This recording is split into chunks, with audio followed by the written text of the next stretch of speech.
Hello everybody and welcome to Against the Fence. This is our very first news segment show here on a Friday afternoon here in the UK.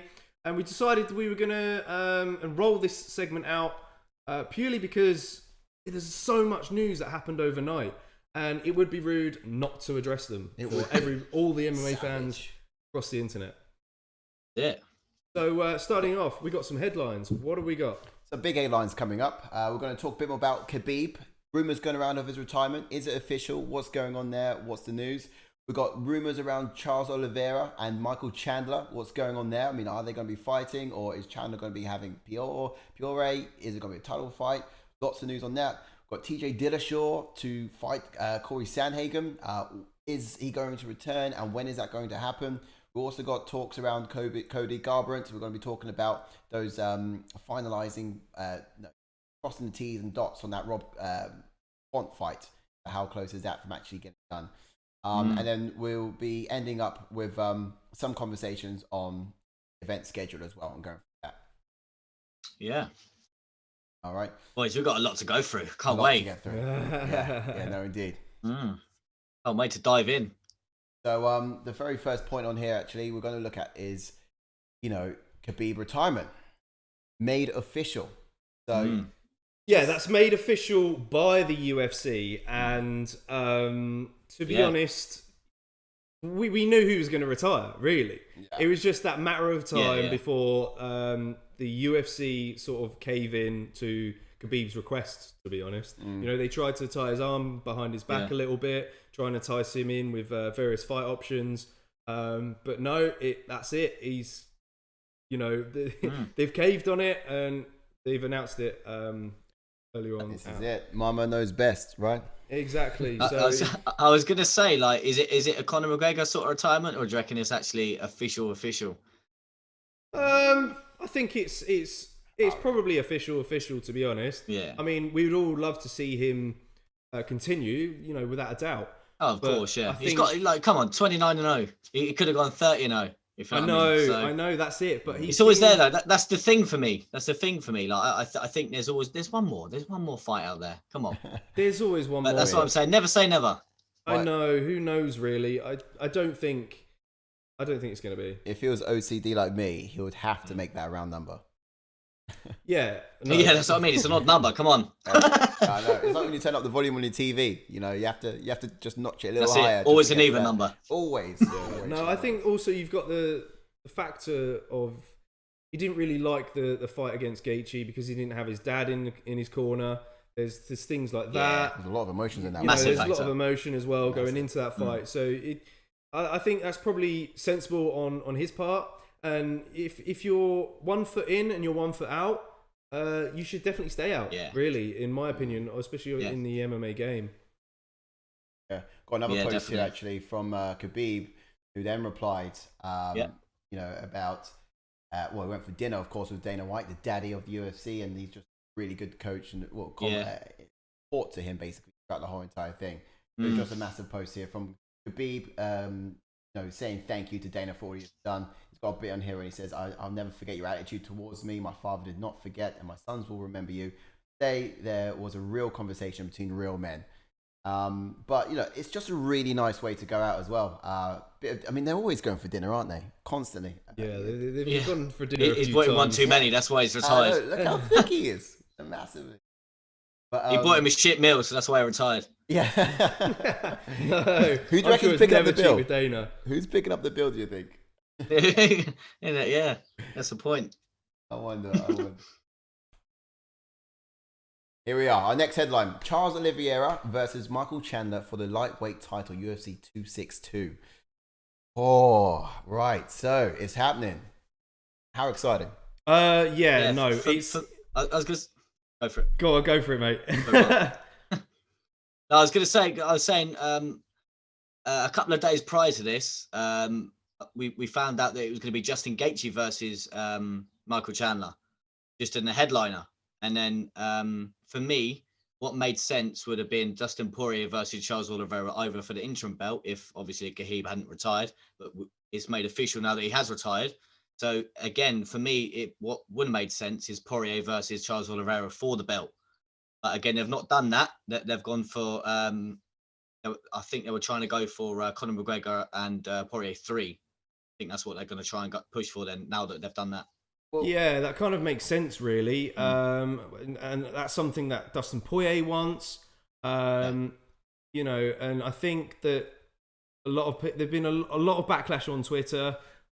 We went at it earlier on this morning over our opinions on WhatsApp, over who we think should be fighting for the belt. You know, a lot of people think Justin Gaethje should be in the mix to fight Charles Oliveira. But I guess in some ways, for the UFC sort of standpoint, it kind of makes sense for Michael Chandler to be in there in that title shot against Charles Oliveira because he's coming off of a win. You know. Well, here we go. I mean, there's a lot of controversy about this all over the social media channels. For me, my personal standpoint on it was this guy's been in UFC for all of about 5 minutes. To get a title shot's a bit insane. I feel like he's got to. I mean, it's hard to say earn it to someone like Chandler, but certainly, you know, I just feel like he needs to be here a bit longer before he walks up to that spot.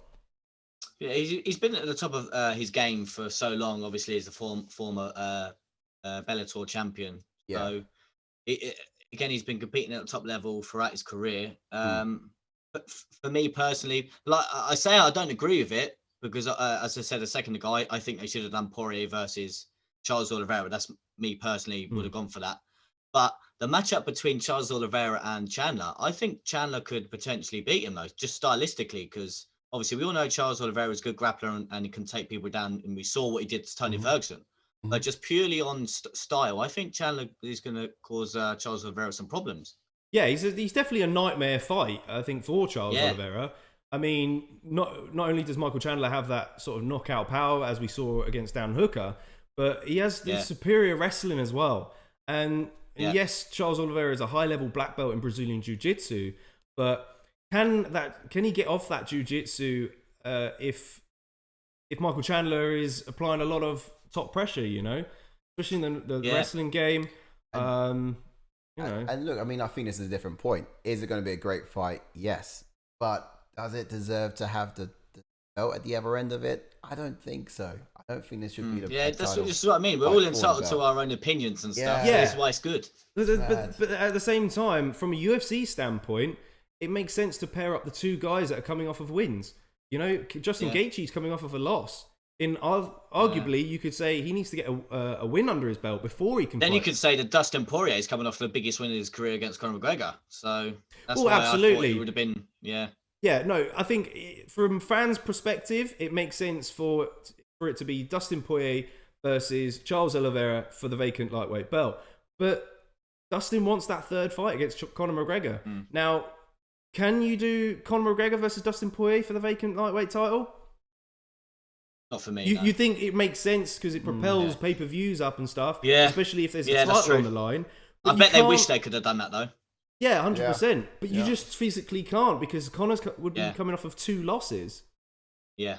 You know, it just doesn't make sense. But I think I'm totally with the UFC's decision for that, and I think it's going to be a fun fight. And let's have a look at that decision. So, of course, we look here at what Dana White has said about this, acknowledging Khabib retirement. You know, he did say, of course, Oliveira, Michael Chandler will be fighting the vacant lightweight championship at UFC 2 on May the 15th. So it's not even that far off either. And I was much hoping it was just rumor, but you know. Yeah, but for me as well, like there's so many different options if they would have done Poirier versus Charles Oliveira, because then they could have done Gaethje versus Chandler. Who are you going to pair Justin Gaethje up with now? Yeah, no, that's a good question. I think I would have loved. Actually, no, because he's just beaten Tony Ferguson, isn't he? Gaethje could fight Hooker. Both guys coming off of losses. Yeah, true. Yeah, true. Hooker's slightly further down the line. He's a lot further down there now, isn't he? Exactly, but then when you look at the lightweight division, it's just it is a shark tank of a division. True, But obviously, just for me, like personally, it opens it wide up. If they weren't trying to do the Poirier Conor 3, it would be Poirier versus Oliveira, and then got Justin Gaethje versus Michael Chandler. That would have been quality for me. But obviously, again, as I said earlier, Chandler's been at the top of his game throughout his whole career, so fair play to him.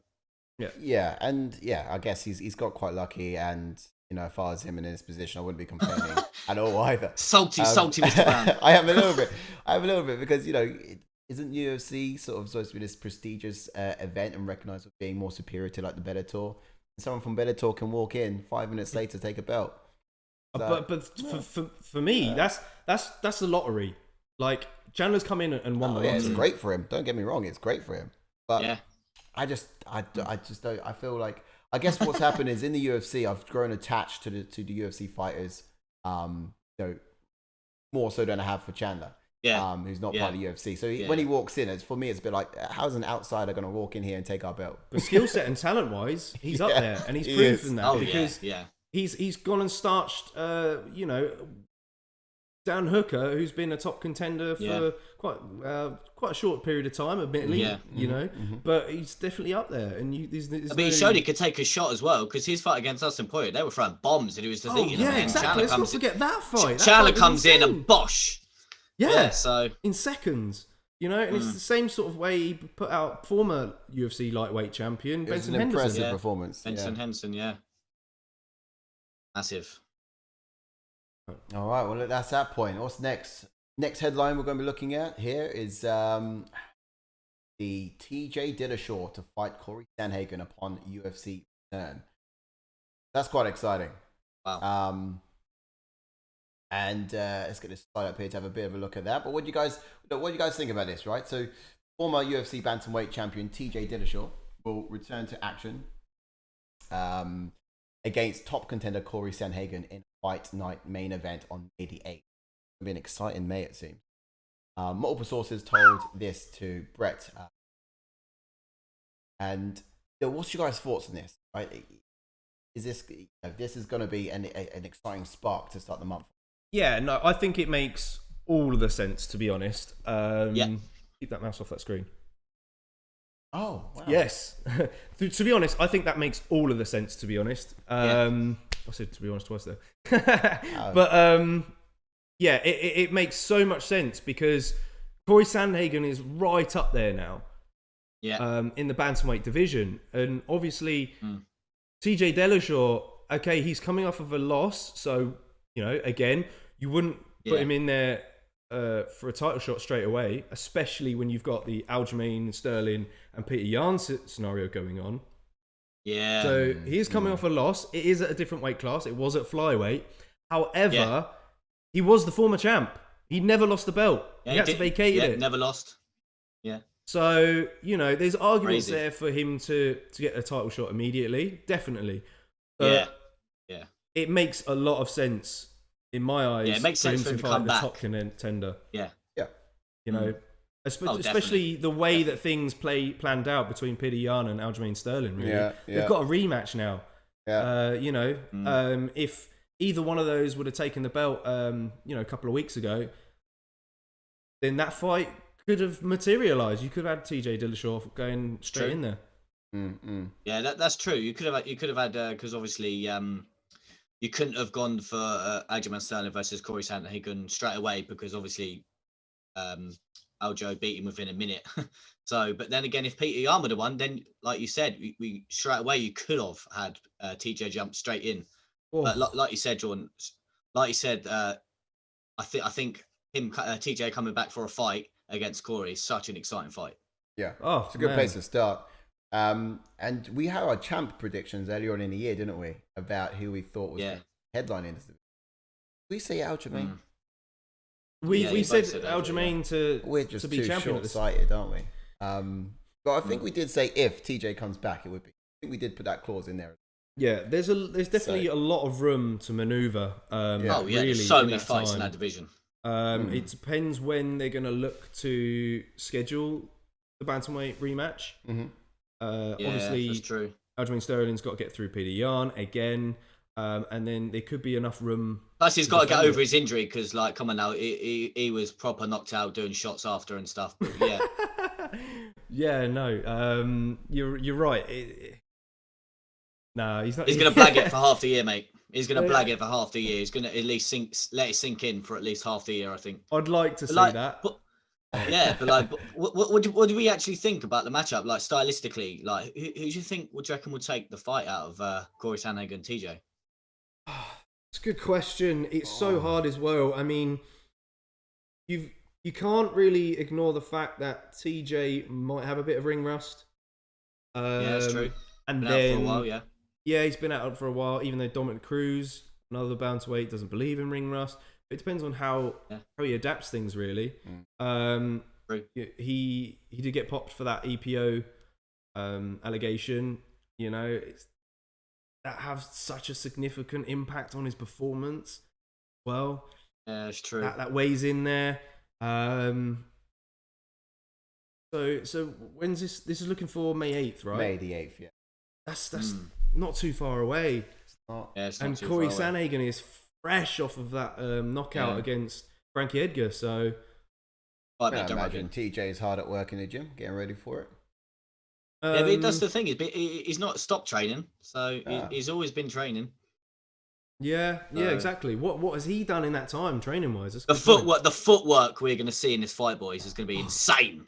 I've missed it. I have. Like, seriously, like, obviously, for me, obviously, I mentioned it probably on a couple of live streams, and I think I may have mentioned it even in the champ predictions. But Corey Sandhagen, for me, is literally a bigger, faster, better Dominic Cruz.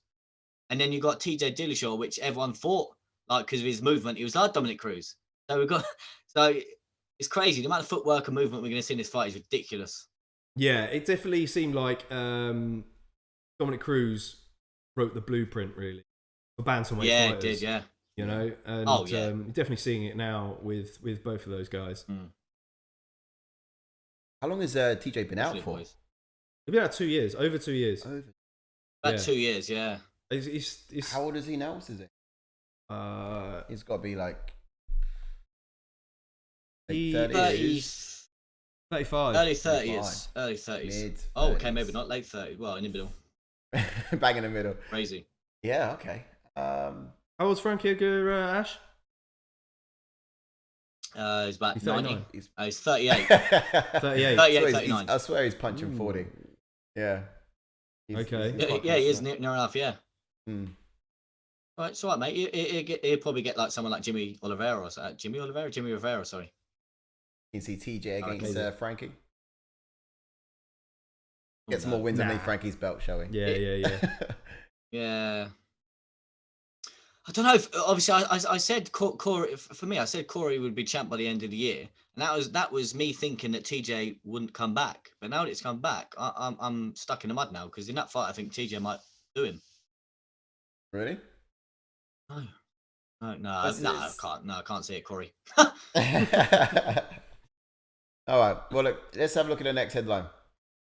So this one here: Cody Garbrandt versus Rob Font, close to being finalized. Power. Oh, I do love hearing power. That. Yeah. Two guys that just love to throw down. I mean, that's such a good fight. Yes. I mean, there was a lot of rumors that I've mentioned before. Cody wanted Jose Aldo at one point, so something clearly hasn't materialized there. Maybe Jose Aldo is just not ready to come back into the frame just yet. But Cody Garbrandt said on Joe Rogan's podcast he just wanted anyone. He wanted to get back in there. And I think this is a really good fight, especially for Rob Font. But isn't Cody Garbrandt now ranked below Rob Font? Yes. I know. So I think it favours... It does a lot more for Cody Garbrandt in this fight. Was that if Munoz he wins? he got starched in? Yeah. Huh? His fight against Munoz, they went head to head, power punching, swinging. Yeah. Pedro and Munoz. Yeah. Well, yeah. Okay, was that his last loss as well? Last time we've seen him, isn't it? I don't think we've seen him since. No, Rafael Sanso. No, he knocked out Rafael and Sanso with that big one punch. Yeah. Yes. Yeah. Okay. So he's coming off a win. And that was only because he was training with Mark Henry. Yeah, The that's only true. reason. Mark Henry has a lot of influence in his game plan now. Just love to see it. What sort of things he's been able to get Cody do, really. We've definitely seen a different Cody Garbrandt. He's so fast, it's ridiculous, isn't it? The guy is so fast, so powerful. But then again, obviously, we saw Rob Font starch Marlon Rice. I did not expect that. But he's got Rob Font has hands as well, man. He has power. That's why this fight is just so interesting. Yeah. I don't know. I literally, I can't pick it. I seriously can't, because obviously they're both. But like I said, it does more for Cody Garbrandt getting the win, to be honest. I think Rob Font's got more to lose, because he's up there in that Bantamweight rankings now. You know, he's looking to... He's number 2, isn't he? Number 2, 3? Well, 3. I think he might be 3. 2 or 3? 3. But, you know... he's not going to have a title fight soon enough. Yeah, exactly. You know? Maybe... Everything that's going on up there, yeah, I mean... But then when you look at Rob Font, for example, okay, he's riding a 3-fight win streak. Mm-hmm. He did win against the former challenger in Marlon Moraes.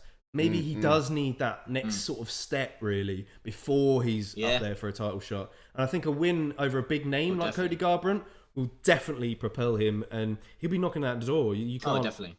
You can't really ignore him. Yeah, you can't deny him if he wins this. No. Yeah, after a 3-win streak as well. I think he would be thereabouts already there. There's just so much happening at the top. If you could pick a winner, who do you reckon you would pick, boys? If I could pick a winner out of these two, who do I pick? Oh, it's too early to tell. It's too tough. I like... you know what? I think Cody. I think I want it to be Cody more than I think it would actually be. Yeah. But you? I think just a little bit more Cody. I think Cody has just a slight edge in the speed. He's just so fast, that guy, but so much power. Yeah, no, for me, I think a disciplined Cody Garbrandt under Mark Henry, I think, can get the job done. However, he has had a lot of issues which has kept him out of fighting recently, and they were COVID related. I think he says he's ready to go now. But it begs the question how much of an impact that has had on him. Because it's true. You've got Khamzat Chimaev, who's come off of COVID issues as well. And he's taken his time to get back in there. And rightly so. You know, if you want to be 100%, I'm wondering what sort of percentage Cody Garbrandt is at. That's true, because like you said, he's been wanting a fight. So is that wanting a fight getting in the way of his health? Just like him thinking that he's ready? But no, you hit the nail on the head. Yeah. Because obviously we all know fighters want to fight. We all know they want to get their paycheck. We all know they want to prove themselves. But like I said, like only in themselves will they know if they're 100% or not. So soon see. Yeah. No, interesting. Wow. Right, not too bad. But yeah, that's it. That's the news here on Cody Garbrandt. UFC finalizing a fight main event between bantamweight Rob Font and Cody Garbrandt on May 22nd. Multiple sources have been source. But that really wraps it up, man. That's some exciting stuff, honestly. Like I've been pretty pumped waking up this morning and seeing my WhatsApp blowing up from you boys. Just like this news. It's been super exciting. But you know, before we even get to the month of May where we can start seeing all this stuff unfold, like we still got big couple of weeks left here in March. So just to show you a bit of the upcoming fight cards, what to expect, do make sure you tune on into our watch-alongs on the weekend. You can see the Brunson versus Holland. That's this weekend. So tune in on that. We're going to be going live from 11:55 in Saturday night with a full coverage of the fight, breakdowns, reactions, all of it. Don't miss it. You're going to it. Next weekend following that, we've got Stipe versus Francis. Big heavyweight bout. The Guardian's going to have some murder. Come and join us for that one. Stipe's going to die. You're going to die. It's going to be some hot stuff. And after that, stepping into the month of April, we've got Till versus Vettori. Interesting one. That is Saturday, April 10th. Got Whittaker, Gastelum. That is April 18th. So that's a Sunday morning, 1 a.m. But yeah, Saturday evening, catch it there. And then we've got the Usman Masvidal returning main event on the end of April, 25th. Interesting. So again, another there. And we're obviously doing coverage of all these events with a watch along, so don't miss it. Tune on in. Our LinkedIn channel. Don't forget to like and subscribe. So yeah, that's that. Any other things from you boys? Any other comments? That's it, mate. We just have to look forward to these fights, basically. I can't wait for them, honestly. Yeah, no, that's it. But on another note for me, please do join in this weekend for UFC Fight Night, Brunson versus Holland. We'll be doing a watch along for that, so do stay tuned. And then to every other watch along as well that we have installed over the next few weeks. We're Against the Fence. We'll see you next time. Keep it locked. Peace. See you later.